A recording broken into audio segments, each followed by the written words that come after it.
warahmatullahi wabarakatuh.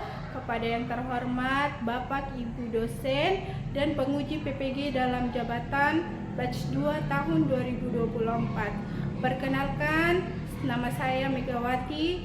Saya seorang mahasiswa PPG dalam jabatan FPTK UIN Mataram, dan saya seorang guru pendidikan agama Islam di SDN 2 Negeri Bahomakmur, Desa Bahomakmur, Kecamatan Bahodopi, Kabupaten Morowali, Provinsi Sulawesi Tengah.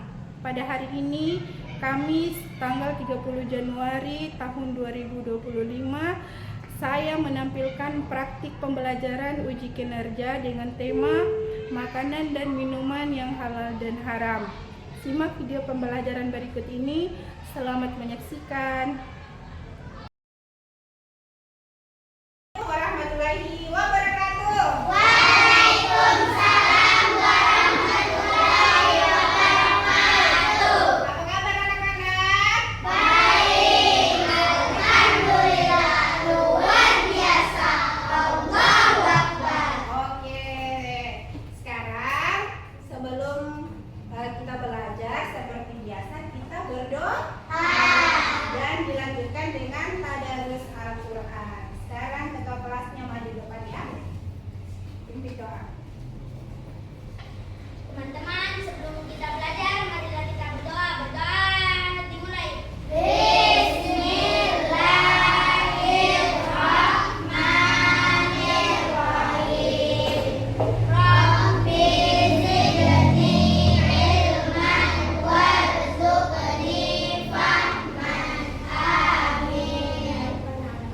Marilah kita lanjut dengan tadarus surah An-Nas.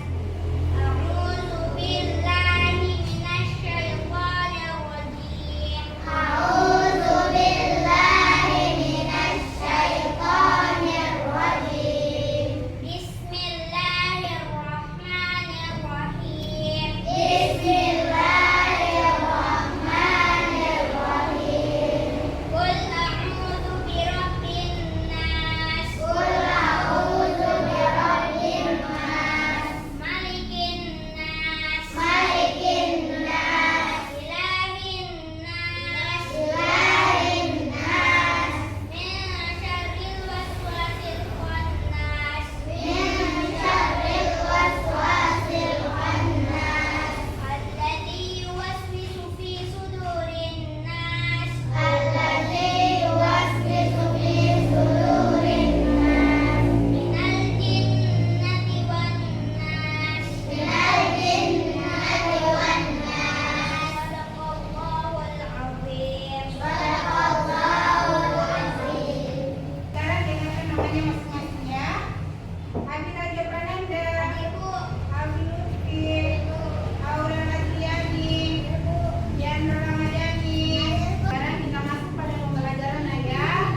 Temanya kita hari ini yaitu makanan dan minuman yang halal dan haram.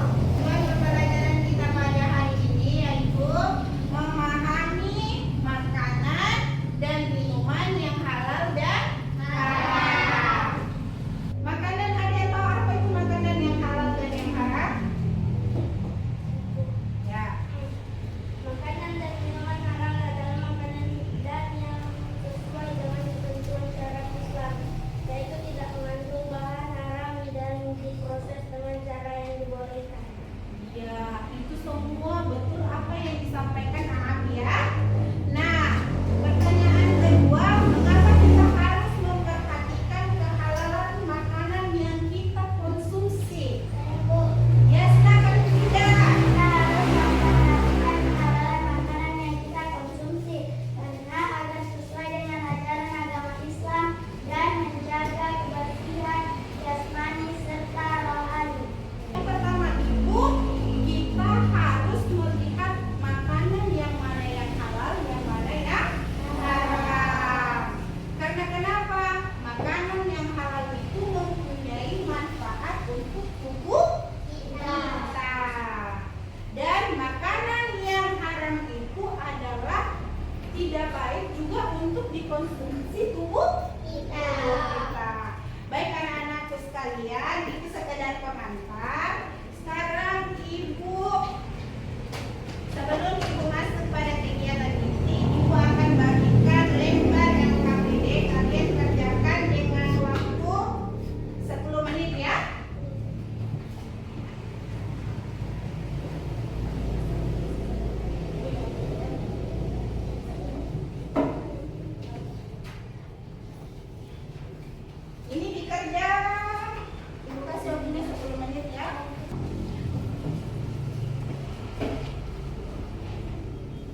wabarakatuh.